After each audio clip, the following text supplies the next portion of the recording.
வணக்கம் ஃப்ரெண்ட்ஸ், இந்த வீடியோவில் நம்ம ஸ்டாக் மார்க்கெட்டில் கன்விக்ஷன் அப்படின்னா என்னன்றதை பற்றி தான் பார்க்க போகிறோம். இந்த கன்விக்ஷன் எப்படி ப்ராஃபிட் தருது அப்படின்றத பற்றியும் நம்ம இந்த வீடியோவில் தெரிஞ்சுக்கலாம். சரி வாங்க இப்போ வீடியோக்குள்ளே போகலாம். கன்விக்ஷன் அப்படின்றதுக்கான அர்த்தம் உறுதியான நம்பிக்கை. ஸ்டாக் மார்க்கெட்டில் உறுதியான நம்பிக்கை இருக்கிற ஒருத்தர்னால குறைந்த அளவிலான ஸ்டாக்ஸை வச்சு லாங் டேர்மில் பெரிய ப்ராஃபிட் பண்ண முடியும். கன்விக்ஷனை பற்றி நம்ம இப்போ ஷார்ட்டாக பார்ப்போம் வாங்க.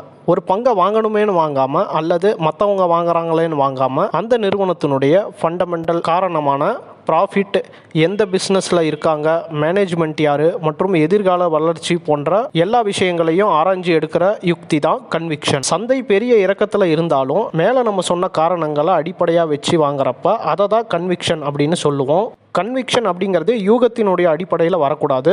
பெரிய அளவிலான ஆய்வுக்கு பின் கிடைக்கிற ஒரு விஷயம் தான் கன்விக்ஷன். கன்விக்ஷனுடைய அட்வான்டேஜ் என்னென்ன அப்படிங்கிறத பற்றி நம்ம இப்போ பார்ப்போம். சந்தை சரியும் போது மற்றவங்கள் பயந்து பங்குகளை விற்கும் பொழுது கன்விக்ஷன் உள்ள முதலீட்டாளர்கள் அந்த பங்கை இன்னும் அதிகமாக வாங்குவாங்க.